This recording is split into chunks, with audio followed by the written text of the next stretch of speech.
Hola, ¿cómo están? Manuel Ventura nuevamente, bienvenidos a este espacio Conversando con Manu, y hoy día vamos a analizar 3 palabras de origen hebreo que van a aparecer constantemente en la Biblia.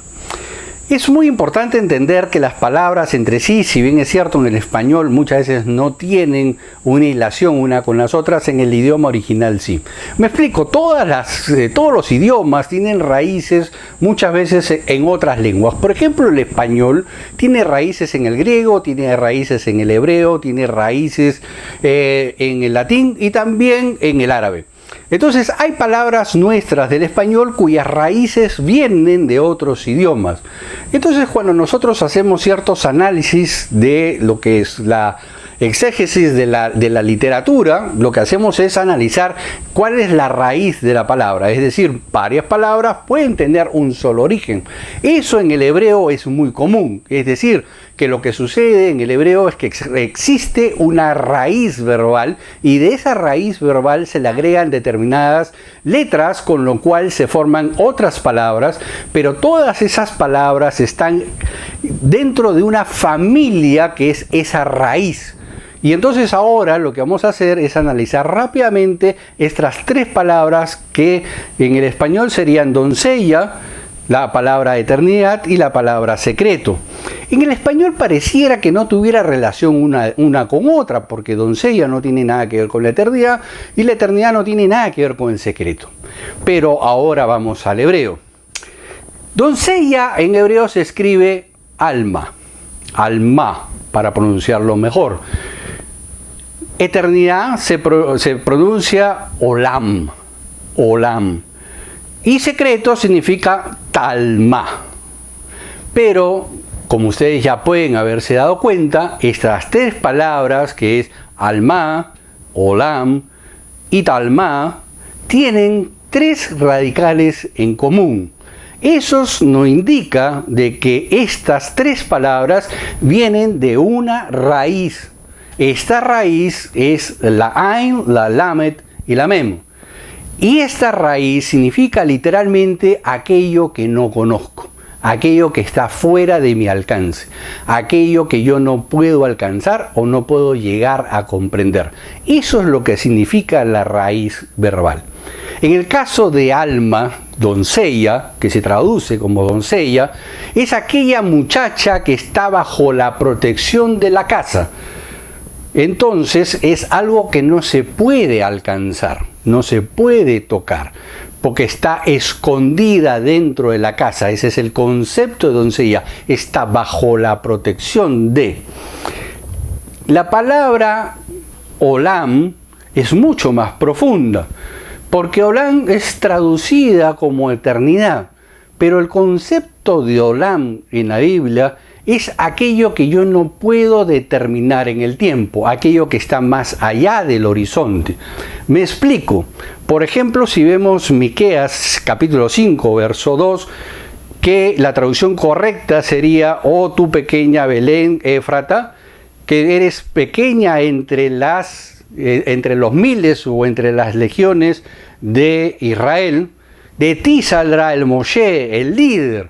¿Cuándo? Olam. Porque el versículo dice: de ti saldrá el Moshe, el líder, el gobernante. Olam, o sea, ¿cuándo? No lo sé. Solo sé que vendrá de Belén, que ese gobernador, ese que va a gobernar, va a venir de Belén. Pero no sé cuándo. Entonces usa el concepto olam. Olam también es traducido como mundo, pero no porque signifique mundo en sí, sino porque dentro del concepto de la palabra olam, que es aquello que yo no puedo determinar, que yo tengo el conocimiento, pero el conocimiento que tengo no alcanza para determinar lo que tengo que explicar. Cuando yo hablaba de alguna ciudad que no conocía, que estaba fuera de mi alcance, yo decía algo así como: yo conozco, yo sé que está ahí, pero no sé cómo es. Algo así como si yo te dijera: ¿y conoces Siberia? Y tú me dices: sí, claro, yo he escuchado de Siberia, pero no he estado ahí, no sé cómo es. Sé que es frío, pero no sé qué tan frío. No sé cómo será vivir ahí, no sé si tendrán calefacción, no tendrán calefacción. Olam, no tengo el suficiente conocimiento para determinar. Voy a planteártelo de una manera en la cual creo que va a quedar más claro el concepto de olam. Imaginemos que estamos en una noche estrellada. Estamos viendo el cielo y tenemos muchas estrellas. Y yo te pregunto, ahora dime, ¿qué estrella brilla más que la otra? Y tú mirarás el cielo, observarás las estrellas, todas brillan. Y llegará un momento en que me vas a decir, no tengo cómo decirte cuál de ellas brilla más que la otra. Sé que una de ellas brilla más, pero no te podría decir cuál es la más brillante de todas. Ese es el concepto de Olam. Bajo el mismo cielo estrellado te pregunto, ¿y cuál de esas estrellas es la más cercana a ti? Y tú me dirías, yo sé que una de esas estrellas tiene que estar más cerca que la otra, pero no sé cómo medirlo, no tengo cómo determinar cuál es la estrella más cercana a mí. Ese es el concepto de Olam. El concepto de Olam es que yo sé que va a pasar, yo sé que existe, pero no tengo la suficiente información para llegar a una conclusión. Está más allá de mi conocimiento. Ese es el concepto del Olam. Y es importante conocer el concepto del Olam para cuando lo encontremos dentro de la literatura hebrea, podamos hacer la mejor traducción posible en lo que se respecta a ella. Es decir, Olam no necesariamente significa eternidad, porque la eternidad es un concepto griego y la eternidad es un concepto teológico. Y lo que nosotros debemos de hacer como traductores es no meter nuestra teología en la traducción, no meter nuestra teología en el texto. Lo que nosotros tenemos que hacer cuando vamos a hacer un análisis es dejar nuestra teología en el escritorio y vamos al texto como niños. Vamos a averiguar qué es lo que significa, qué es lo que está ahí, y en función de eso traeremos y extraeremos la mejor información que podamos, la pondremos en el escritorio y ahora sí, tomamos nuestra teología y sacamos una conclusión. Y esa conclusión la comunicamos, obviamente.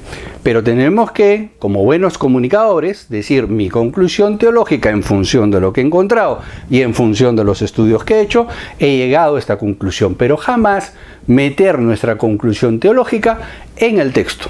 Eso es algo que nunca debemos hacer.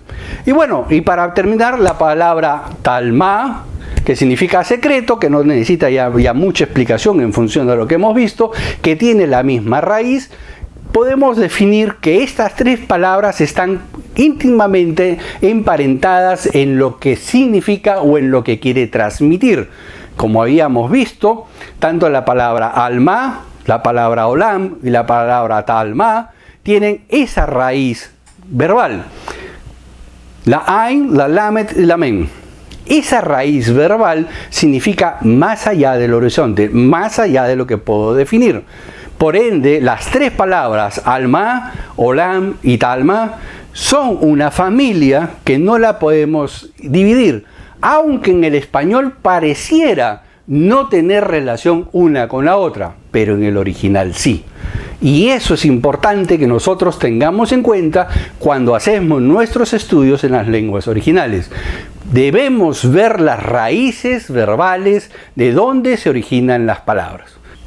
También el concepto de malaj, también esa raíz verbal se le asignan determinada cantidad de letras para poder hacer diferentes menciones a rey, reina, reino. Y esto es importante, no lo vamos a ver ahorita en este video, pero quería dejarles claramente establecido de que es muy importante que nosotros veamos las familias de las palabras dentro del idioma hebreo para poder hacer una correcta interpretación.